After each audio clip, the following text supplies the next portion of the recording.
ओम श्री परमात्मा नमः।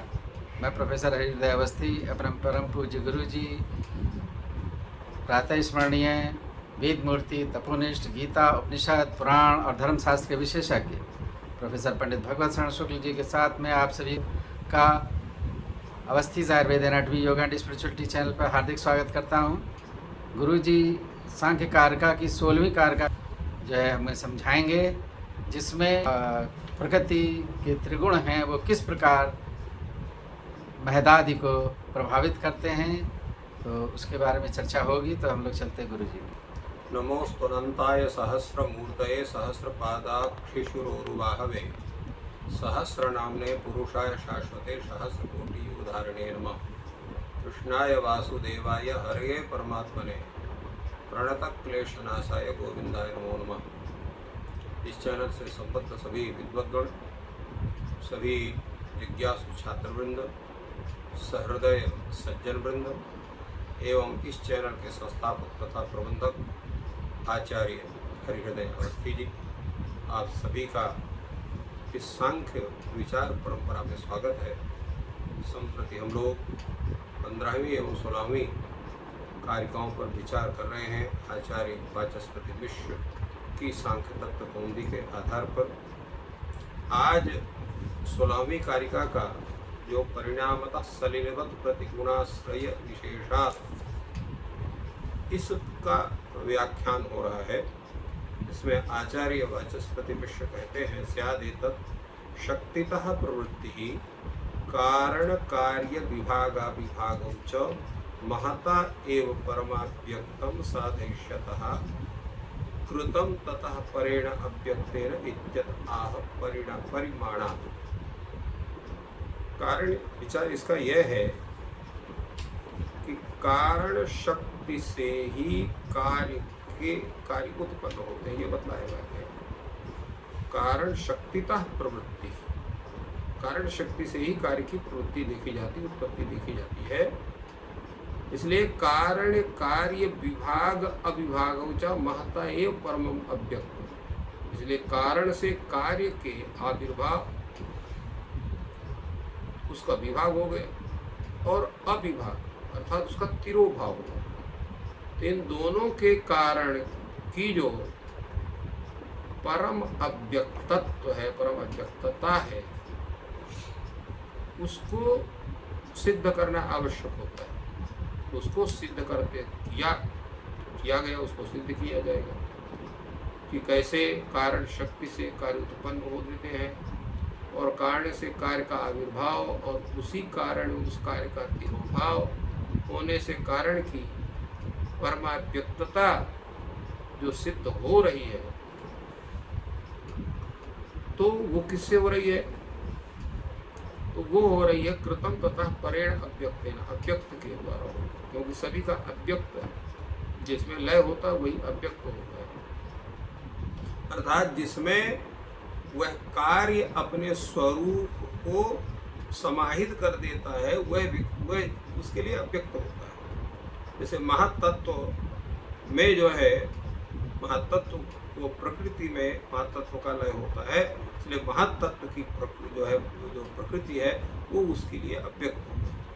इसी प्रकार महत्तत्व से भिन्न जो प्रकृति नामक तत्व, उसको हम अव्यक्त मानने से लाभ क्या है? तो उस लाभ के विषय में बतला रहे हैं कि लाभ उसका यह है कि परिमाणात, अर्थात महत आदि कार्यों के जो है परिणाम परिमित और अव्यापी ये है, जो है परिच्छिन्न होने के कारण ये जो है ये क्या है? ये प्रकृति से ये अव्यक्त है। प्रकृति नामक अव्यक्त मानने से इनका लाभ ये होता है कि परिणामात, अर्थात महत आदि कार्यों के परिमित और अव्यापी होने के कारण और परिच्छिन्न होने के कारण, ये क्या है? ये तो ये जो है विवादग्रस्त महत इत्यादि कार्यों का अव्यक्त रूप जो है वो प्रकृति, उसको मानना पड़ेगा। जैसे परिच्छिन्न घट है इत्यादि, उनकी अपेक्षा जो अव्यक्त मृत पिंड इत्यादि का है, वो उसके कारण के रूप में देखे जाते हैं। तो क्योंकि ये जो है परिमित है, जो महद आदि क्या है? प्रकृति की अपेक्षा ये अव्यापी है, परिमित है। इसी प्रकार महत की अपेक्षा अहंकार आदि ये परिमित है। इसी प्रकार जो है पंच तन्मात्राओं के प्रति, एकादश इंद्रिय के प्रति जो है वो अहंकार जो है वो व्यापक है और ये अव्यापी है। तो इस तरह से जिससे जिसकी उत्पत्ति हो रही है, तो जो उत्पन्न होने वाला है वो अव्यापी और जो उत्पादक है वो व्यापी, अर्थात व्यापक माना जाता है।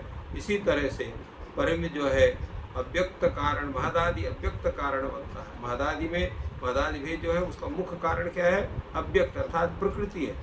तो इसलिए अव्यक्त कारण बनता है, अव्यक्त कारण बनता है अर्थात का अव्यक्तम कारणम ये शामते अव्यक्त कारण कारण है या अव्यक्तम च तत्कारण अव्यक्त कारण अस्ति येषु ते अव्यक्त कारण, अव्यक्त कारण वाले, अव्यक्त अर्थात प्रकृति है जिनकी उत्पादिका, ऐसे महदादि भेद माने जाते हैं। तो ये क्या है? ये परिमित है, क्योंकि कारण की अपेक्षा कार्य परिमित होता है। जैसे मृत पिंड की अपेक्षा घटादि परिमित है, मृत पिंड जो है वो अपरिमित है।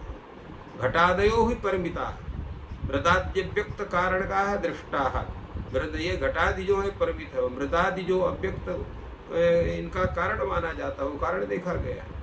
तो इसलिए कहा गया है कि उत्तम एतत्, ये कहा गया है यथा कार्य से अव्यक्तावस्था कारणमेव, जैसे कार्य की अव्यक्तावस्था ही जो है कारण में रहती है, जैसे महत रूप जो कारण है, तो महत का जो कारण है वो प्रकृति रूप वो क्या है? वो अव्यक्त है।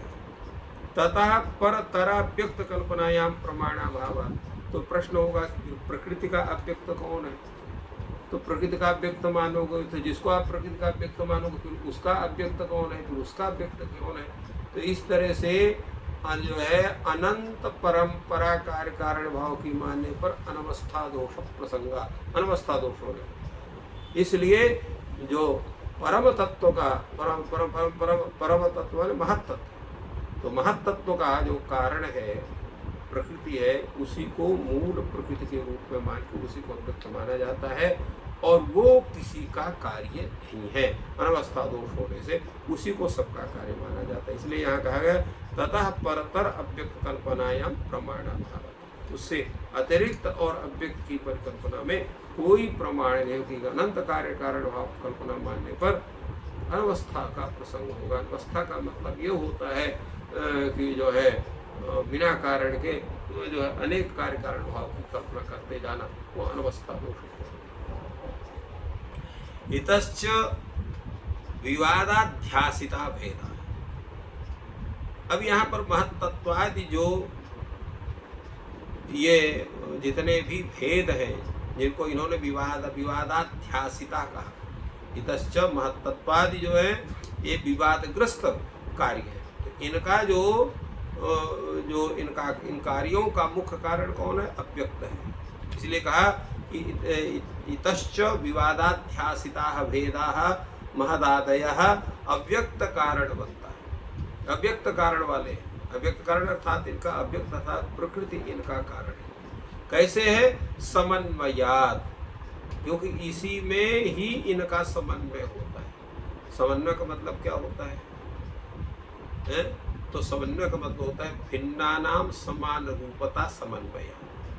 विभिन्न पदार्थों की जो अनुरूपता है, एक रूपता है, समान रूपता है, उसी को हम समन्वय कहते हैं। तो समन्वय होने के कारण ये जो महदादि भेद है वो सब अव्यक्त, उनका सबका कारण अव्यक्त अर्थात प्रकृति को माना जाता है, क्योंकि भिन्न स्वरूप वालों की जो समान रूपता है वही समन्वय है, और समन्वय होने के कारण ही ये महदादि जो है ये अव्यक्त कारण वाले माने जाते हैं। क्योंकि जैसे त्रिगुणात्मिका प्रकृति है, तादृश त्रिगुणात्मक स्वरूप महदादि में भी देखा जाता है। इसलिए समान रूपता तीनों में। क्यों? उसको इन्होंने बता भी दिया कि सुख दुख मोह समन्विता ही बुद्ध्यादयः अध्यवसायादि लक्षणा प्रतीयन्ते। क्योंकि महदादि जितने बुद्धि महत्त्व का अर्थ ही बुद्धि होता है, तो बुद्ध्यादयः महदादय, बुद्ध्यादि जो है ये समान रूपता क्यों है? क्योंकि सुख दुख मोह समन्विता, सुख सत्व का स्वरूप है सुख, दुख का स्वरूप रज का स्वरूप है दुख, और तम का स्वरूप मोह। तो ये त्रिगुणात्म समन्विता अर्थात सुख दुख मोह समन्विता, सुख और दुख और मोह से युक्त है। कौन? बुद्धियादि अर्थात महादादि। इसलिए इनका स्वरूप क्या है? अध्यवसायादि लक्षणा। ये अध्यवसाय रूप है, निश्चित स्वरूप वाले, निश्चय स्वरूप। अध्यवसाय में निश्चय, तो अध्यवसायादि लक्षणा निश्चय आदि स्वरूप वाले हैं, और इस कारण से तद्रूप में ही ये प्रतीत होते हैं। तो यानि च यद रूप समनुगतानि तानि तत्स्वभाव व्यक्त कारणानि। कारण का अब इसमें ये बहुत अच्छी बात कही गई है कि यानि सदरूप समनुगतानि, जिस जिस स्वरूप से समानुगत होते हैं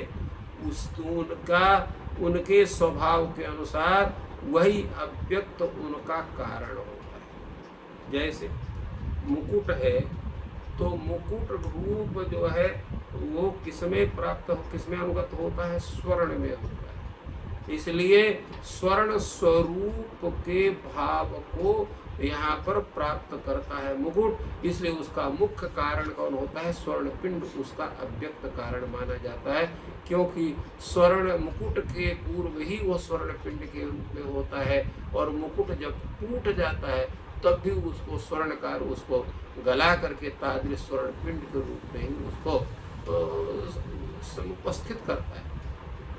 इसी प्रकार घट है, घट जो का जो रूप है वो मृत्तिका से समानुगत है, इसलिए मृत्तिका जो है, मृत्तिका उसका अव्यक्त कारण उसका माना जाता है। तो यही लिखा है यथा यथा यथा मृद हेव पिंड समानुगता घट मुकुटादया मृद हेव पिंडाप्यक्त कारण का। जैसे मिट्टी जो है वो उसका कारण घट है, जिस प्रकार मुकुट का कारण हेव पिंड है, तो उससे अनुगत होने के कारण घट और मुकुट इनका जो है क्रमशः मिट्टी माने मृत पिंड और हेव पिंड यही अव्यक्त कारण माने जाते हैं। तो कारणम अस्ति अव्यक्तम भेदानाम, तो भेदों का कारण जो है अव्यक्त होता है। इस विवेचन से यह बात सिद्ध होती है। आगे विचार करते हुए कहते हैं कि उसमें कारिका में कहा गया कि परिणामतः शरीरवत् प्रतिपत्ति गुणाश्रयात् कारणम अस्ति अव्यक्तम। तो अब वहाँ कैसे है वो अवस्थित कारण? समुदायाच्च त्रिगुणतः, समुदाय होने से और त्रिगुण होने से। तो समुदाय के विषय में बताया गया। अब यहाँ पर त्रिगुण प्रवर्तते त्रिगुणतः, इस पर विचार हो रहा है। इसके बाद समुदाय पर विचार होगा। अभी समन्वयात पर विचार अभी हुआ था, क्योंकि यहाँ पर जो है पूर्व कारिका में समन्वयात शब्द का भी भेदानाम परिमाणात समन्वयता शक्तितः प्रवृत्तेश्च। तो अभी जो विचार हुआ वो सर्वप्रथम जो विचार हुआ शक्तितः प्रवृत्तेश्च का हुआ, इसके बाद समन्वयात का विचार हुआ, और अभी जो विचार चल रहा है वो चल रहा है प्रवर्तते त्रिगुणता, क्योंकि दोनों कारिकाओं का साथ में व्याख्यान है, इसलिए दोनों कारिकाओं के शब्द एक एक क्रम से आ रहे हैं। तो अव्यक्तम साधयित्वा तत्प्रवृत्ति प्रकारम आह प्रवर्तते त्रिगुणता। अव्यक्त पहले सिद्ध किया। अव्यक्त क्या है कि जिसमें जो है मुख्य पद जो कार्य है वो जिसमें वो लीन होता है, अर्थात जिसमें वह समाहित होता है, तो वह जो वस्तु विशेष है जिसको हम कारण कहते हैं, वही कारण उस कार्य का अव्यक्त भी माना जाता है। जैसे यहाँ पर घट का कारण मृत पिंड है, और मृत पिंड में ही घट जो है अपना समाहित होता है अपने कारण में ही, इसलिए वो मिट्टी जो है वो घट का वो अव्यक्त माना जाता है। उसी तरह से महदादि का अव्यक्त प्रकृति मानी जाती है।